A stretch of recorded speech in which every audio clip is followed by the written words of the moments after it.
Yo, what's going on? It's someone that's someone, and welcome back to today's report. Today's report was sent in by Eric. The substances used: 2C-B, LSD, cannabis, tobacco, alcohol, and unknown, given by the paramedics, at a dose of 2 hits of acid and 20 milligrams of 2C-B, gender, male, weight, around 160 pounds, age, 18, height, 6'3", first prior experience, cannabis, hash, LSD, mushrooms, 2C-B, speed, meth, ketamine, cocaine, MDMA, MDA, hydromorphone, PCP, morphine, codeine, alcohol, tobacco, and diphenhydramine. For his set, he notes, drug use prior to the trip: I was a regular cigarette smoker, chronic pothead, and loved psychedelics. I was on a serious bender where I was abusing speed and barely sleeping for at least 4 days, and less than 48 hours prior was out all night getting drunk at an MDMA party. Very sleep deprived. Stomach empty. And the setting? At a friend's house and then lost. Alright, so we got a juicy experience for you guys today. A certified classic, if I do say so myself, boys and girls. This is a really long report, and it's a report containing events that are pretty bizarre, especially for the people on the outside too. Eric ends up in this psychedelic psychotic state, ends up lost, and almost ends up dying. It's one mess of an experience that could have been avoided if his friends didn't leave him be and he had someone to trip sit him. I won't spoil what happens. This is a really good report, and I'll just let it speak for itself. I'm sure you'll enjoy this one, so without further ado, let's dive right into this. Greetings, Psychonaut with a lot of experience here. I was naive when this trip happened. I know it's not a contest, but this is possibly the worst bad trip you ever heard. It took me many years to write it down and start recording my experiences, so hopefully this isn't the last email I send you. I just submitted this report to Erowid a couple days ago, but it may take up to a year before anyone's able to read it. The title I submitted into Erowid was Raped Within the Sewers of Damnation. The few times people have had the attention span to let me tell this story in full, everyone was blown away by how fucking wild it was, but they all had questions and kept interrupting me. So I decided last week it was time to write it all down, because it's pretty difficult for me to talk about. The date is March 23rd, 2020 as of writing this. The world is at a standstill due to coronavirus, and I'm gifted with boredom and much time to kill. I am writing this report through my best recollections of the earth-shattering and life-changing trip I took when I was 18 years old. Every person I have ever told this story to concurs that it's an epic story. Many find it funny, despite the fact that I nearly died. Honestly, now at almost 10 years later, so do I. Note, all timestamps posted are rough estimations. I remember that day very well. When I left the house and when I got home from the hospital are still clear in my mind. It was very early in May, and we had recently hit a dreadful cold snap, where it was -3 degrees Celsius the night prior. However, May was beginning to take hold of the season. The buds were forming on the trees, the grass was green, and small amounts of foliage were springing to life once again. That day turned out to be the very first hot day of spring, and somehow, over the course of 48 hours, the temperature had risen to be at least 27 degrees Celsius. It had just stormed like crazy, so the humidity was quite extreme. 7:30 a.m. I had barely slept the night before, and was not ready to start recovering from the rager of a party I had attended. Neither was my friend Sean, but he invited me right over at the crack of dawn. I didn't have much money, and got the bright idea to bring some LSD and 2C-B I was saving. I was about to head out of the door wearing a t-shirt and jeans, when I remembered how fucking cold it was. I opened the door and noticed it was only 1 or 2 degrees Celsius, spitting rain and howling wind. I quickly retreated and changed into black jeans. I put on an undershirt, followed by a t-shirt, and put on a black hoodie over top of it. I got 5 steps out of the door and the wind bit right through me, so I put on a leather jacket and a black toque. 7:40. He lived literally 5 minutes from my house. I let myself into his house, which reeked like old bong and cigarettes, and he greeted me with a beer. He played some gangster rap while we started to crush our way through his 12-pack of Budweiser he had. I remember the beer was warm. This fucking guy was a slob. His whole family barely cleaned or tidied anything. He never put his beers in the fridge despite having a beer fridge, and he never changed his black syrup excuse for bong water. I changed the water, as per usual. Afterwards, I put on some punk and metal as we cracked jokes, and proceeded to rip disgusting poppers out of his bong. A popper is Ontario slang for a piece of a cigarette in a bowl stem, with weed packed on top.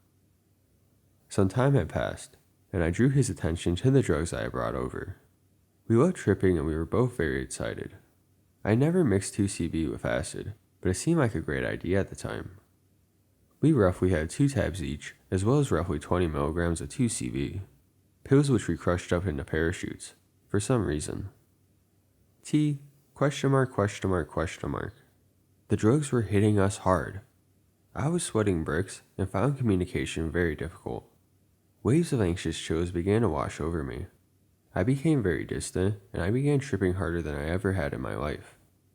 We decided we needed weed, because we were both freaking out. Sean says he needs the shower to calm down, and abandons me in his basement. I begin leveling out, but his basement is gross, messy, dirty, dark, and cold. 30 minutes later, he comes down in a full tuxedo. He was saving it for our senior prom. He had a red necktie and an Elvis Presley haircut, so I made some joke about him being Agent 47 from Hitman's gay cousin. We both seemed to plateau to a less chaotic place, but one thing was certain. We needed weed. 10:30. My best friend was in deep with the hells of angels and was trafficking unbelievable amounts of pot for a kid his age. We'll just call him E. He arrived and made fun of us for seeming so high. We got stoned and bought our weed. E proposes to take us out for Tim Hortons and drive us around while he made some drops. This offer had me ecstatic because I hated being in that dark, shitty smelling basement. My stomach was beginning to eat itself, and I can see through Sean's only window that the sun was out. The 2C-B was kicking in very hard, and I needed to move before my trip went south. All time between now and when I came home from the hospital is a complete blur. I accidentally left my phone at Sean's house. Little did I know I was about to reach the darkest, most depraved depths of insanity and physical agony one can fathom. H.P. Lovecraft would eat his heart out if he knew the revolting horror about to be unleashed on my psyche. This event was life-changing and fucked me up for months afterwards. I indefinitely had permanent brain damage as a result. We quit stalling and decided to hit the road. I did not even realize how high I was until I started moving. I had a weird sense of vertigo and an odd sense of underwhelming anxiety. I started to ask myself if I bit off more drugs than I can chew, but I didn't want to feed into that silent dread building up in me. I found comfort in knowing that we would soon be in a different environment. A sudden wave of electrical energy took over me. My field of vision was now made up completely of hallucinations and fractals. My thoughts started to loot themselves in nonsensical ways. Fucking awesome, I thought to myself. At this point, I have absolutely no idea what went through my mind. My friends' voices became an electronic jumble of cacophonous sounds. A sudden disillusion of my thoughts occurred. I knew we were getting ready to head out the door, but from this point on, I began running on autopilot. At some point between the basement, his stairs, and his front hallway, my ego died. I forgot my own name and everything else about my life. Little did I know, the high humidity and sun had elevated the temperature outside drastically. I had all my layers I left my house with, and I had my shoes on. Silently, without saying anything, I headed out the door. I dismissed myself from my friends without saying a word.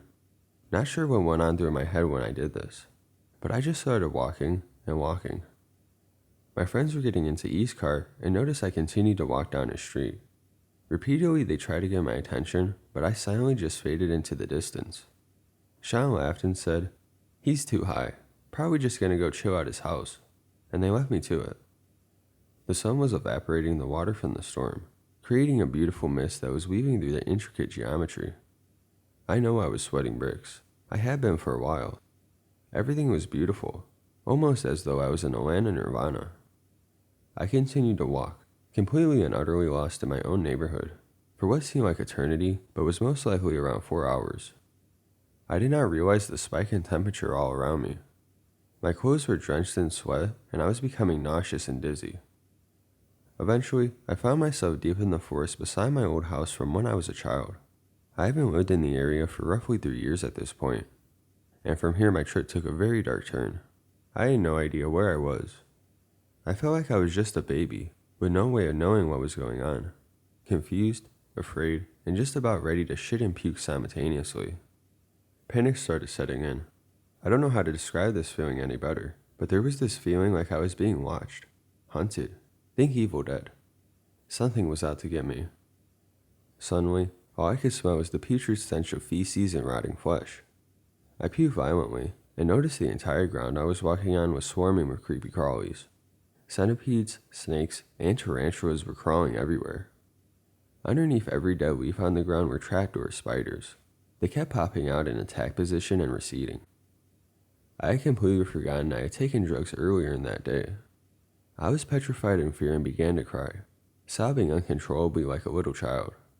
The stench was overwhelming and growing stronger, and my chest was pounding like I was about to die. I vomited again, this time in a very painful way. It felt like my eyeballs and prostate exploded from pressure. The pain dropped me to my knees, and when I dropped on the ground, it was game over. All at once, each and every trapdoor spider on the ground, I'm talking hundreds, maybe thousands, leapt all over me, crawling all over and devouring me. I could hear them crawling and hissing. I could feel them covering me underneath my clothes. I was covered in pins and needles, and tarantulas were crawling on my balls. I panicked, violently thrashing around on the ground. I began screaming as loud as I could in sheer terror, and frantically ripped off all my clothes. I got ass naked and started throwing my clothes around, smacking them against trees and using them to defend myself from these evil spiders. It was too late. The spiders had infected me underneath my skin, crawling beneath my flesh and feeding on me. They made their way up into my brain, which must have been in rough shape because my migraine had become scalding and unbearable. These spiders had all conglomerated into one big, evil fucking spider. Go on Google Images and look up a funnel web spider. It looked just like that. To this day, I am almost certain I opened some sort of metaphysical gate into the unknown, and this thing was in fact a malevolent autonomous entity that was trying to take my soul. I could see clear as day, right in front of me, all the damage this spider was doing to my brain. This must have been a mind's eye hallucination, because it was so vivid and real. The stench was still present, and all I could taste was bitter, metallic flavor. I vomited again, this time affecting great pain throughout my gut, and I popped a hemorrhoid in my ass. The spider was crawling all over my brain, pulling apart at my wires with its fangs, and inflicting horrible pain. It brought a new intrusive thought. These thoughts were horrible, unspeakable things.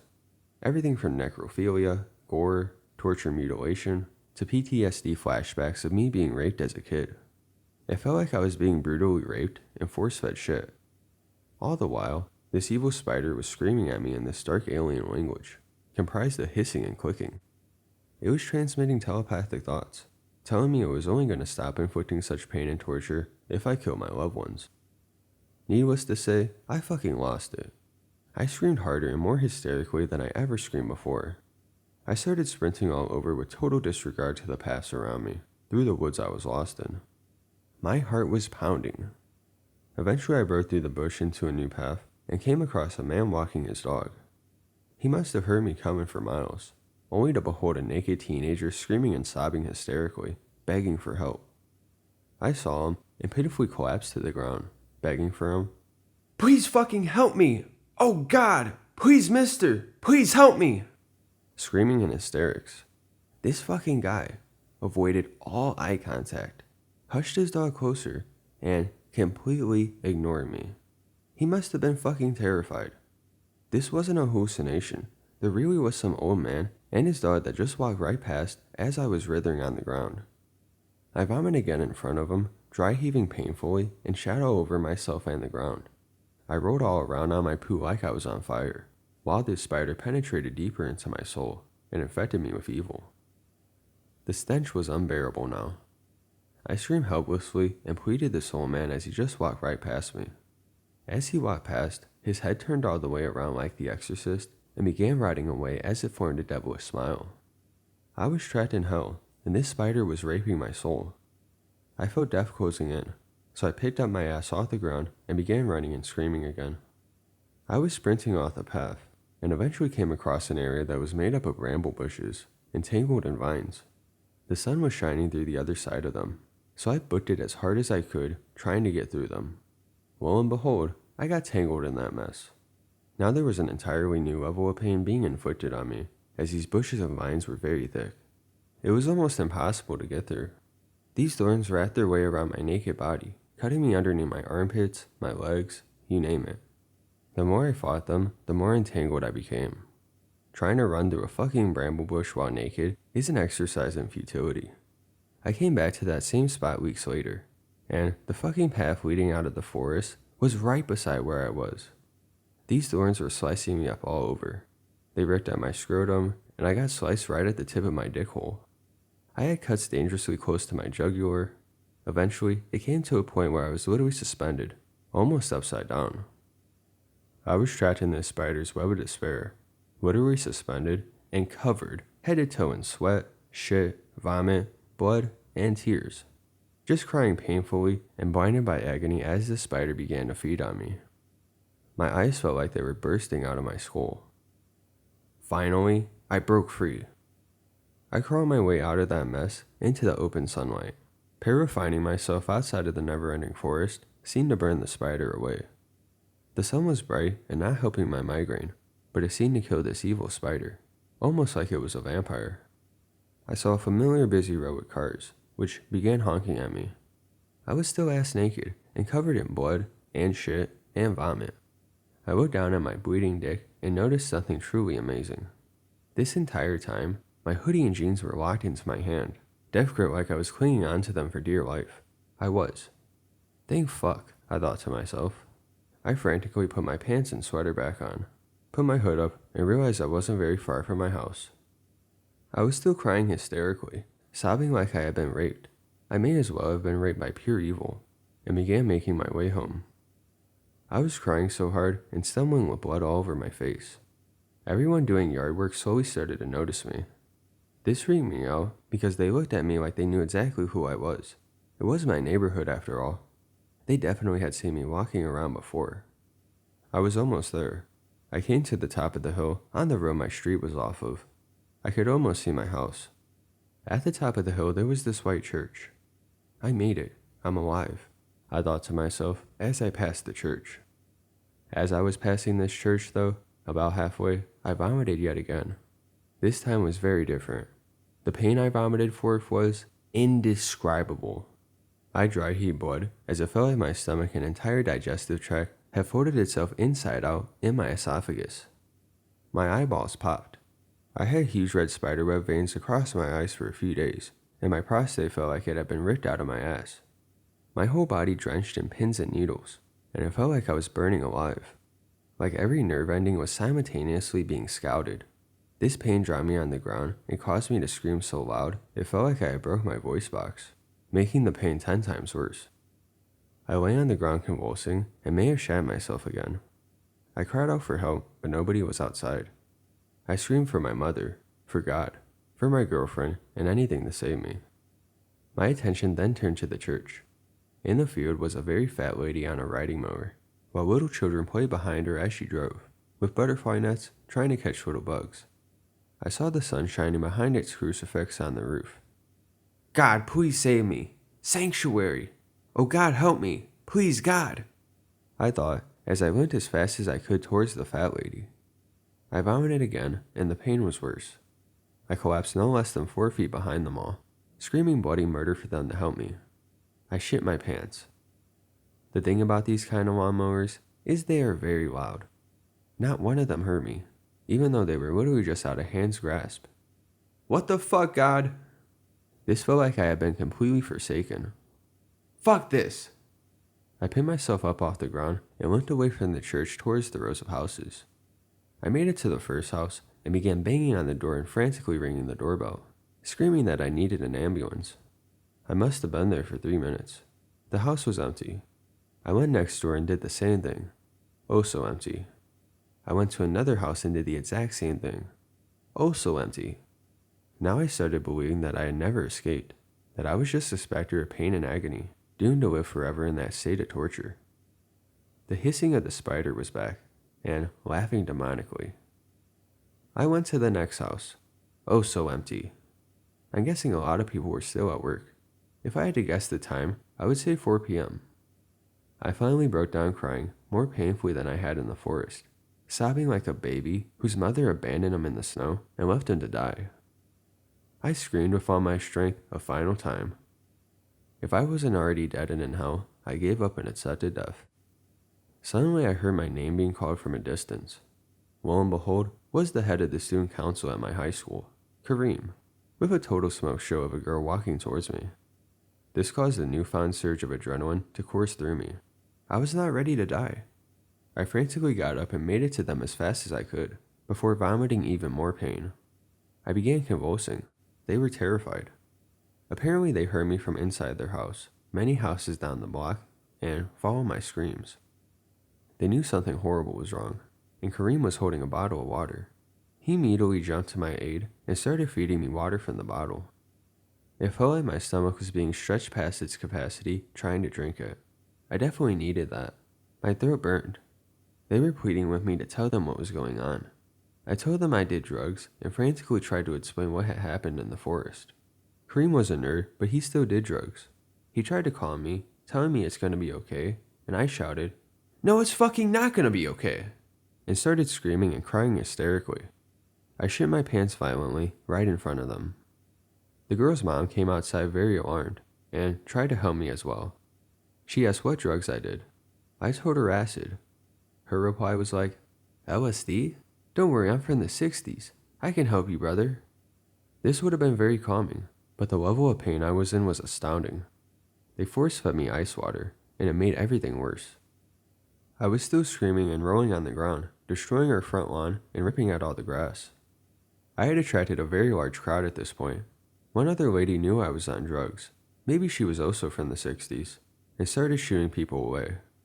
Her mother and the lady decided they had to get me out of public, so they had the bright idea of trapping me in their fucking sweltering hot car. They locked the doors and started frantically discussing what to do with me. The heat was unbearable. I was burning alive, and my heart was beating out of my chest. I vomited in her car and started panicking, and tried to kick my way out. They pulled me out of the car and got more water. At this point she had had enough, and called the police. They showed up around 5 minutes later and began rough-handling me into handcuffs. I was blacking out due to fear. These were not cops. These were minions of the spider, trying to gang rape me. I did not comply. They called for backup. The amount of fight-or-flight adrenaline coursing through me must have given me the strength of 10 men, because it took 6 officers to apprehend me. They pepper-sprayed me and kicked the shit out of me. Somewhere in the scuffle, I threw an insult at an officer and grabbed his gun. They proceeded to stomp the living shit out of me, sew my eyes in mace, and taser me. This was so bad that the mom who called the police started screaming at them to call an ambulance. I said something to one of the cops, who proceeded to empty an entire can of pepper spray on me while I was cuffed on the ground. Now, after this point, I truly went to hell. It was like I had been erased from history and existence, and banished to a realm of pure darkness. I don't mean close your eyes and see static sort of darkness, just sheer blackouts. I was damned to float through the void, for all of eternity, experiencing pain beyond the human spectrum, at which point the ambulance arrived. According to paramedics, I was screaming out bubbles of blood spatter. They poured water on my eyes, strapped me to a stretcher, and they shoved me in the back of the ambulance. I regained some of my vision just in time to see the malevolent, torturing demons cutting off all my clothes and shoving catheters into my arms. Completely apprehended, they hooked up something that was reading my pulse. Holy fuck, that thing was counting fast. My heart was really beating out of its chest. This sound made everything worse. I remember one paramedic forcing a mask on my beaten up face in a painful manner, and fluxing oxygen into my lungs. Each time he was screaming for me to breathe, breathe, breathe. Obviously this did not help my panic. It actually made it 10 times worse. I could hear my heart rate rising to excessive levels before I almost died of fear. It began causing palpitations and going back to concerning speed. Something was injected into me and it returned to normal. A wave of calm washed over me, at which point I was able to breathe and collect myself enough to tell the paramedics shouting at me to fuck off. They noticed I stopped trying to break free of the restraints, and eased up a little. One of the police officers was lying on top of my legs. I sobbed pathetically and begged them not to kill me. The cop who was previously beating the shit out of me must have had some change of heart. He started slowly rising up off my legs. "It's okay, buddy. We're not gonna hurt you." As soon as I got one leg free, I kicked him as hard as I could in the face, broke his nose, and my feet just started flying. The last thing I remember hearing was, "Sedate him! Sedate him!" And subsequently, a hypodermic needle was put into my temple. I came to many hours later in a hospital bed. I woke up like Neo in the Matrix. There were tubes all over me, a tube down my throat, in my arms, and a tube up my bloody dick hole. In a confused panic, I pulled out my feed tube and started tearing out the things in my arms. I pulled out the suction cut thingies reading my pulse, and at once a doctor came sprinting down the hall. "If you pull out that catheter, there's gonna be blood," he shouted. "What's a catheter?" I shouted as I proceeded to rip the catheter halfway out of my dick hole by the bag it was attached to. There was air in this bag, and I shoved a bunch of it up my dick hole. The pain was scouting. It was like giving birth out of your dick. He was angry with me and told me to stay put until he got a nurse to speak with me. "Are you God?" I asked him, still clearly high as a kite. He did not answer. Shortly after, a nurse arrived with a clipboard. "Are you God?" I asked. "No," she replied, visibly flustered. She then proceeded to tell me how I ended up in the hospital, and it all came back to me. I was plagued with this overwhelming shame and embarrassment. She told me all the drugs she found in my urine. I had to explain what 2C-B was to her. She then told me my internal organs were literally cooking inside of my skin, and I was going into cardiac arrest. I had almost died of heat stroke and dehydration. According to her, almost every patient who goes in like me ends up dying, and they almost lost me. I had to wait hours before they got a hold of my parents to pick me up. Boy fuck, were they ever mad. The same nurse went up to me and lifted up my gown with no warning, and proceeded to grab my cock by the shaft. She explained she was taking out my catheter so they can send me home. She said it wouldn't hurt and that it was just going to be a little pinch. She lied, obviously. I think I ripped a bit of dick scab with it because my cock was bloody afterwards. Very painful, would not recommend. My parents picked me up. They dropped me off at Sean's house so I could grab my cell phone. I barged into his house wearing nothing but a hospital gown, with my butt cheeks exposed. I walked past his very alarmed mother down into his basement. As I walked in, I saw Sean, as he was pulling a popper through his bong, still in a classy tuxedo. He looked at me very perplexed, with that sort of face you make holding in a fat bong rip. His eyes widened. "What the fuck happened to you, man?" "I went completely insane, got raped, and tortured by spiders before cops beat the living piss out of me and stole my weed," I replied. "Jesus fucking Christ, buddy. Want a bong choke?" Of course I did. He had some nugs of weed on his cluttered desk. "I'm taking these," I said as I scooped them up. He bursted out laughing. "You sure you don't want your cell phone?" I then noticed my phone was right beside him on the table. I took my phone and left without saying anything. "What the fuck happened to you?" said Sean's mother, as my horribly cut up ass cheeks walked out her door. 9:30 p.m. I arrived back home and ate scrambled eggs. I was still hallucinating. My throat felt like I swallowed razor blades, and I felt very weak. I remember walking upstairs to shower. I took a very painful piss, which ended up with dick farts bubbling out of my penis. Holy fuck, I thought to myself. I hopped in the shower and cried. I then crawled into bed, turned off all the lights, and cried. I called my girlfriend and told her what happened. She was upset I didn't call her. I cried. I tried to sleep, but nothing came. For almost 2 weeks I felt brain dead, completely depleted of energy. Shame and depression plagued my mind. I realized all the things I was avoiding due to how they made me feel, and all my prior depression seemed meaningless. For almost a month, I could get phantom pains just thinking about it, and the spider's image of itself eating my brain was fresh in my mind. I became scared shitless of everything. I quit all substances and focused on my school. Crazy how going to hell and back can really change your perspective on life, eh? Many months, almost a year down the line, I attended to trip acid again with my girlfriend. It was a great time. I have learned many lessons from this experience. I do not regret it, nor would I wish this experience on my worst enemy. Never doubt the power of these drugs. or be as irresponsible as I was. You may end up losing your life, or even your soul. Update. It got published. I am a huge fan of your channel. I listen to you reading trip reports every night and pass out to it.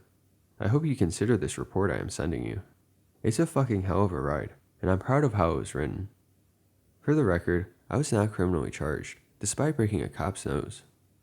That same cop came to my house the next day. Apparently, it was only his third day on the job, and he had no idea he would ever see anything close to that shit. If police or the government run my name, it will say NCR, not criminally responsible, and state that I had a psychotic break on that day. Dude showed up to my house with his face all fucked and bruised, honestly just wondering if I was okay. He was worried I was gonna die, and said the horrific shit I was screaming led him to believe there is no need to punish someone going through that much hell. Regards, bro. I hope you enjoy. Eric.